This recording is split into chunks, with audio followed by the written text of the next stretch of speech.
What's poppin'?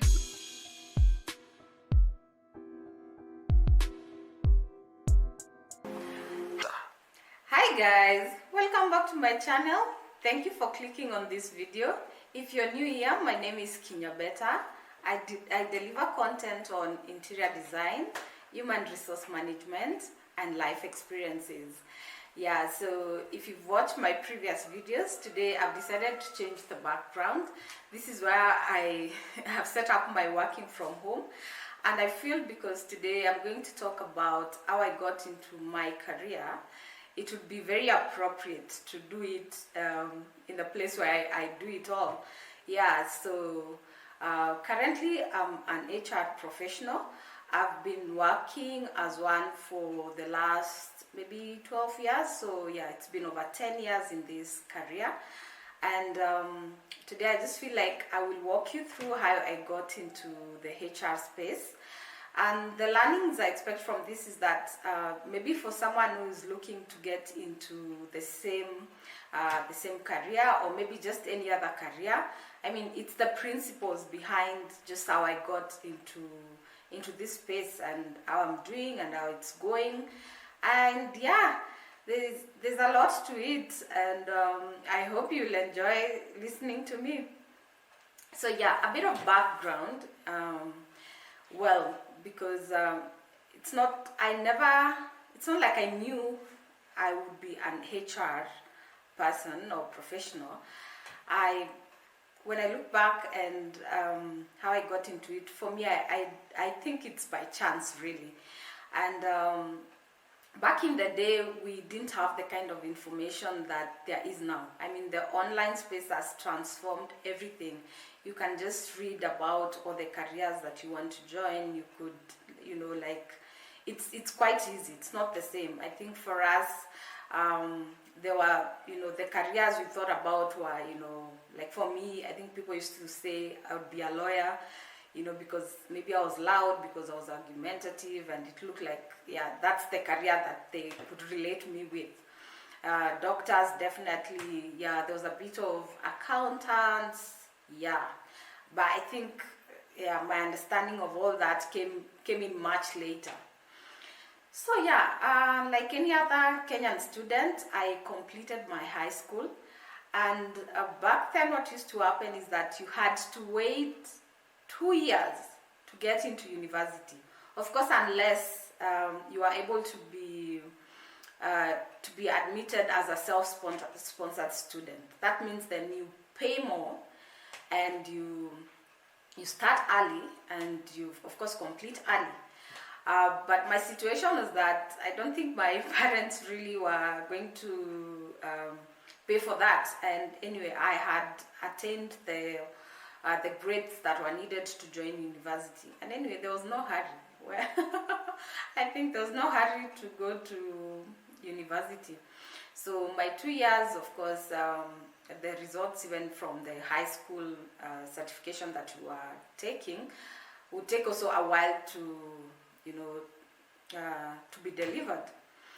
So yeah, finished high school, and at the time, or what used to happen is that people used to, within the 2 years now, within the 2 years period, you could choose to do something. There are those who took driving courses, driving lessons, like it was just something, it was like, oh, you finish high school, driving lessons. Then there was something called computer packages. That's the Microsoft Office suite. Like you used to go and learn about all that. The computers were not, it's not something we grew up with that you could say, oh, you knew how to use the Word, the Excel. It wasn't automatic as it is now. So there was IAT. So there were two main, the ones that I can remember, two main courses that people, or areas that people used to really maybe go to college for as you wait to join university. So there was accounts, that's the Certified Public Accountant certification, and there was IT. And IT, I remember they used to call, there was ICDL, like people used to go to IAT, I think it was the institute then that was, people could register and learn that. And then there was CPAs, And the Visions Institute of Professionals then was very big on that. It is based in Gara for those who live in Nairobi or live in Kenya, you'd know about it. So yeah, I thought about it. I mean, IT wasn't something I even thought I could do. So I decided to go for accounts, and I registered. I did my CPA part 1, not part 1, but CPA 1, CPA 2, that's part 1. I think I remember that. But I honestly knew this is not for me. Like, it wasn't something that I was going to do for the rest of my life. But knowing our parents, and most of you can relate, I don't think we were given the option to say, I don't want this, now let me move to the next. And the school fees has been paid? Not a chance. I see that a lot now, and I almost cringe, because I'm just wondering, like, how can you even think of that? But times are different, so are parents, I guess. Yeah, so I did that, but before I could even, I think after the CPA 2, let me just say I was saved by the bell, because my dad then used to work for this parastatal, and they were looking for casuals. And it was not even in Nairobi, it was in another region. And I got that casual job. I can't even call it an attachment, because an attachment internships are, you've graduated, you know your area of work. And yeah, I moved there for a while. I mean, the pay wasn't consistent. Like, it was an amount, like it was like 20,000 Kenya shillings or more, but it wasn't being paid consistently. It could accrue. Like, I left there and they still hadn't paid me. Well, it came in handy in university when they paid my arrears, so you can imagine. But that's where I started. I could actually even clean offices. Like, I used to go into the office. I knew my work was to clean the office. So guys, when you start work, like, just be humble, I guess, because I could have said I can't clean an office, and then what, So yeah, I started cleaning office in the morning, like when you get in. And the more I think about it now, is that even the cleaning services were not very common then. These organizations that are just supporting in cleaning, that's their main mandate. So yeah, we've really developed, guys. So yeah, I did that, and then I found myself in an office where I was dealing with leave forms. I was compiling, I was filing, and now when I think about it, leave forms are in the HR department. So that's why maybe my HR started. And I remember the HR manager then, I don't know if he was still called the HR manager or it was a personnel manager, because the HR has evolved now. And I spoke to him just to find out, what does he do, what does he mean to be HR, and he gave me all these, insights on what HR is about. And yeah, I think I carried that with me, because, what else did I know? Like, the way you get to know about something, and even if you're with people, that's the topic you're most comfortable speaking about. I think that was that's what happened to me. Like, I internalized the HR conversation we had with him so much that, here I am. But yeah, I'll tell you about it. So yeah, fast forward, I've left, so I've now been admitted to university. So the selection process then for university, I think it was just being done, and then you find yourself admitted to a university, and then the course selection has already been done. Yes, you could change, but it was very rare. Like, it wasn't very flexible. So I got to Kenyatta University. Yes, ndovu ni kuu. Like, yeah, kuna masomo na kuna vitu za ukweli hapo kwa hiyo wimbo. But I got to Kenyatta University. I went to do Bachelor of Arts in Sociology, Business Studies, and English. Guys, let no one lie to you that English is an easy subject. Oh my God, when you're doing it like as a course, I have mad respect even for the teachers that used to teach us English, because I remember my first cut, my first assessment test. I went in and I saw stars. Like I was wondering, is this English or what is this? But maybe I wasn't maybe a serious English student. Because for some people, I mean, it was easy, but for me, it just wasn't easy. And even my friend, we used to do it with my friend, Lynette. And yeah, we got out of that room and we were just like, oh my God, what is this? Yeah, so it was during my university years that I think the first or second year that I remember the conversation we had with the HR manager. And also I could see a lot of people then were doing their CPAs now. Like they're going to classes in the evening and taking this course.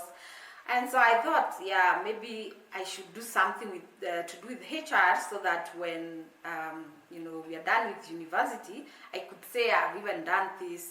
Because I was thinking with sociology and business studies, like, what is that specialization? And guys, you need to know. Nowadays, there's a lot of information, so you'd know what it is that you like. So I, of course, again asked my parents to sponsor me to do a diploma in HR. And then back then, Kenya Institute of Management, KIM was the in thing then. I went to Kenya Institute of Management. I couldn't start with my diploma because I wasn't a graduate yet. And I was asked to start with a certificate course. So I started with Certificate of Business Management course. It had some accounts in it, and I aced that. I loved that lecture. Like, it was so much easier than it was in, when I was doing the CPAs. So I did that, and then I started my diploma in HR. So I used to be in campus like from Monday to Friday. Then on Saturday, the whole day, I would be in Kenya Institute of Management. Yeah, this serious student. Someone can tell that story. But yeah, I used to do that on Saturdays until I was done. And then I also remember I did a course in SPSS. Hey, university was just a hassle. Like, I don't know if I can still apply it now, but I used to use it to analyze data for the master's students. Like, it was a business, Entrepreneurship skills started very early in my life, even in high school. Yeah, so I would do that for people, but yeah, I'll let you know how that came in handy later. So this is a lesson, like, there's nothing really that goes to waste. Information in your mind, information, anything you learn, I don't think it goes to waste. Like, you will sort of apply it later. So fast forward, I'm done with campus, university. I mean, Kenya, jobs are not, forthcoming. It's not just easy to get a job. Well, there are some people who left and they got their jobs very quickly. There are people who got their jobs in our last semester. But I wasn't among those lucky ones. But I graduated in December, and I got my first real job in June the next year. So guys, don't panic. I see people panicking because they've just graduated and they almost want the job the next day. This is our country. We know it as it is. And also, maybe just to mention, like, don't be stuck up. Don't say, oh, I studied accounts, I must be an accountant. Like, if you get an opportunity, a placement for you to start, just to understand what happens in an office, it counts, guys. It counts. Even an internship, it helps you to know how to be in that space. And even if you build up now, go to get into the career that you want, it is something that will have shaped you. Yeah, so I applied for my first job from the dailies, the classifieds. So you can imagine the kind of jobs that are there. So that was my first job. I think I lasted 2 days in that job, if it's not 3. So what happened is, on my first day I went to work, reported everything. Yeah, like those, I don't think there was an interview per se, but the interview was to work on the computer and everything. On the second day, as I was going to work, I got called by the recruitment agency that I had registered with. Just to mention, guys, back then you used to register with the recruitment agency, you pay a fee, then you give them your hard copy CV. It tells you that, technology then, or online platforms then, were not so big.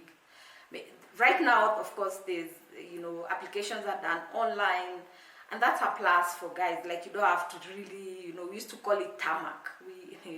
We've tarmacked in this street. So you used to drop your CVs, physical hard copies, to organizations, and then, there were these recruitment agencies. So I registered with one.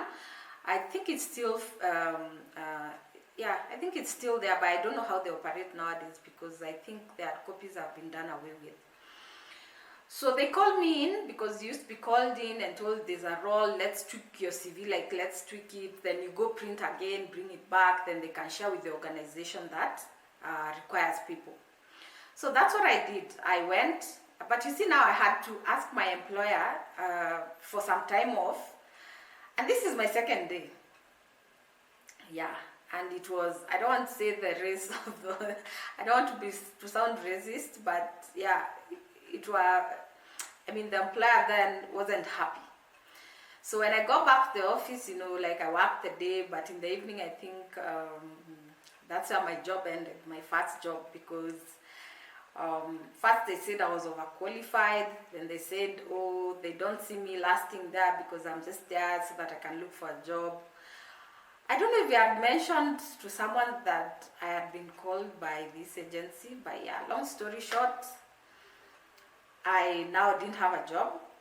And then my friend Koi, I have to mention her name, like I don't think she knows how she touched my life or how she impacted it then. She was working at a call center. So she told me there's an opportunity, like you work a day, you're paid your wages at the end of the day. I think it was like a 800 bob, like that was a lot then. And, I took the opportunity. I didn't have work, so I could as well do this. And it was while I was there, the job that, that CV we tweaked, that's when I was called for an interview. But working in a call center, you don't get in with your phone. So what the recruitment agency did and what saved me is that they asked me, in case you're not reachable, who could we reach? And I had put my mom. So the organization reached out to my mom. So my mom was like, told them, oh, in the place that I'm working, I never receive calls, but she'll give me the message. So during my breaks, of course, I went, found many missed calls, I panicked, but when I called, I called back the organization, and there was this gentleman, he's still my friend, like, so he told me that I'd been shortlisted for a role. Oh, the role had a big name. It was Systems and Compliance Officer. Trust me, I didn't know what that was. I was like, so what is this? Like, what am I supposed to do? Because remember, I've done Bachelor of Arts, Sociology, and Business Studies. And my other course was Human Resource. So he said, oh, no, don't worry. This is data analytics. It's nothing very hard. Looking at your CV, it's something you can do. Guys, remember my SPSS? Hey, my SPSS got me a job. So never take anything for granted. Even those small courses that you've done, put them in your CV. You never know. You just never know. That was my lesson. So when I went for my interview, they were actually looking for an entry level. It was an entry level job. So it was really data analysis. I was to be based in the factory, in the quality assurance department.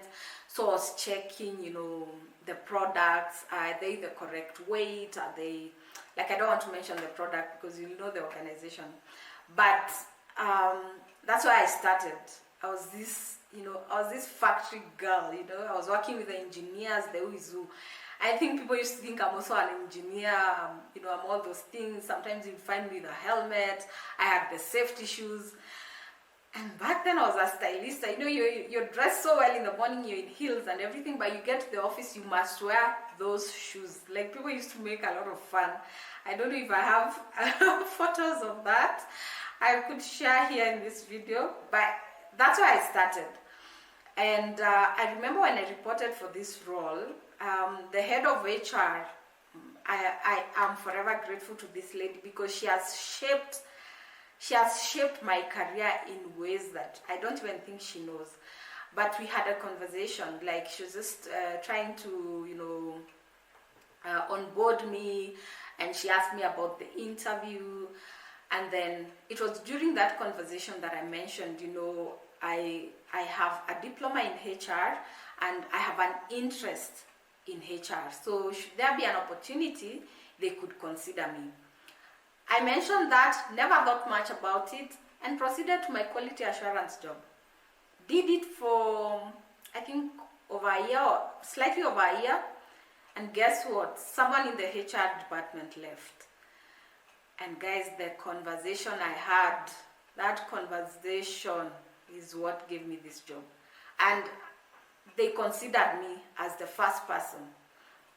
And yeah, I got in as the HR officer.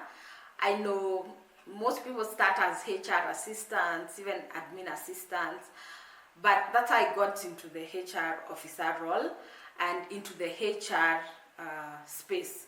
So, don't be afraid sometimes to talk even to someone in HR or even your line manager to say, I have an interest in this, have done this. Yeah, there are people who in my career, there are people who've talked to me, and when an opportunity comes up, I remember and I say, oh, this person could be a fit to this role, instead of me going to recruit from outside. And that's a lesson as well. And yeah, that's how I got into HR, started there, got back to school, did a postgraduate in HR, because HR as well is technical.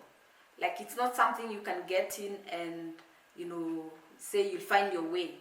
No, you could, yes, because before people used to, like, it was the when it was personnel management, it was a lot of filing, a lot of but now there are very many principles of HR, there are areas of HR, it's evolving every day.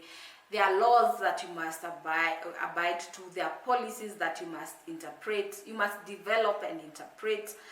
And yeah, you need the education. You need to have the skill. So, and the judgment. The judgment is such a big deal, guys. Like in HR, that has to be there. And as we go, as we progress, also it's a career that is evolving. So now you'll start seeing a lot of people and culture. Culture is really now coming into the space of HR. We've evolved from personnel management, we've come to HR, now we're going to the people and culture, the inclusion and diversity. Like, organizations are looking into that.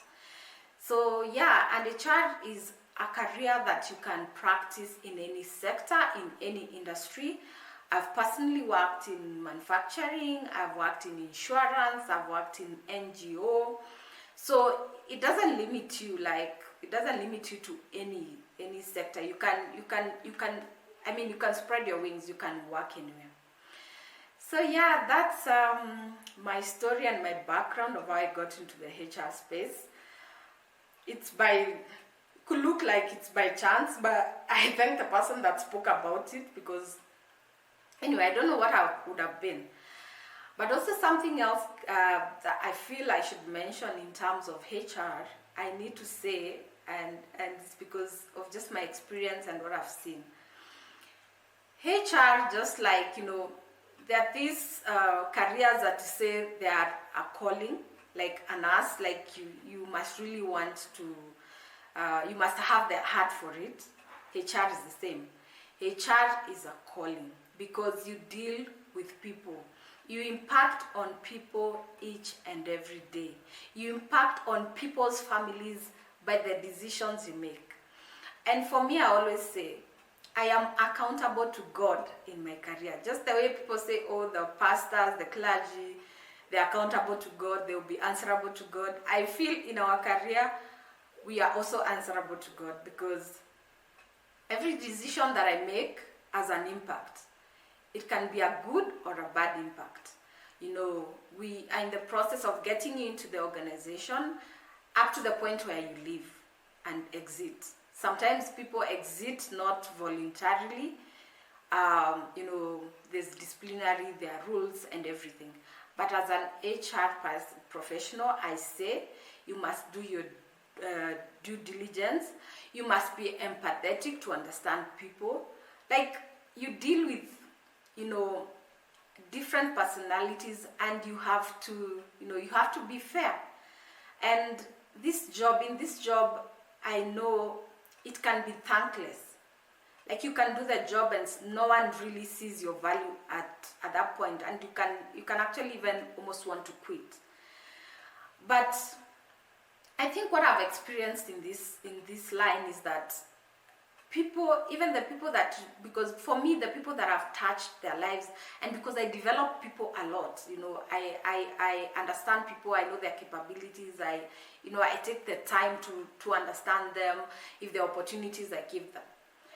And sometimes I've left an organization, and it's at that point when someone calls me and says, you know, that career move that you allowed me to make, or you know, pushed me to make, you know, I am, you know, they say they're grateful, they're happy that it has opened so many doors for them.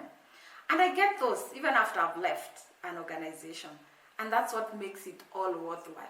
There are people who will come to you even as in the organization or later and say, you know, I had this situation and this is how you helped me go through it. Because you get involved in people's personal lives and personal matters, and you must, you know, you must take care of people.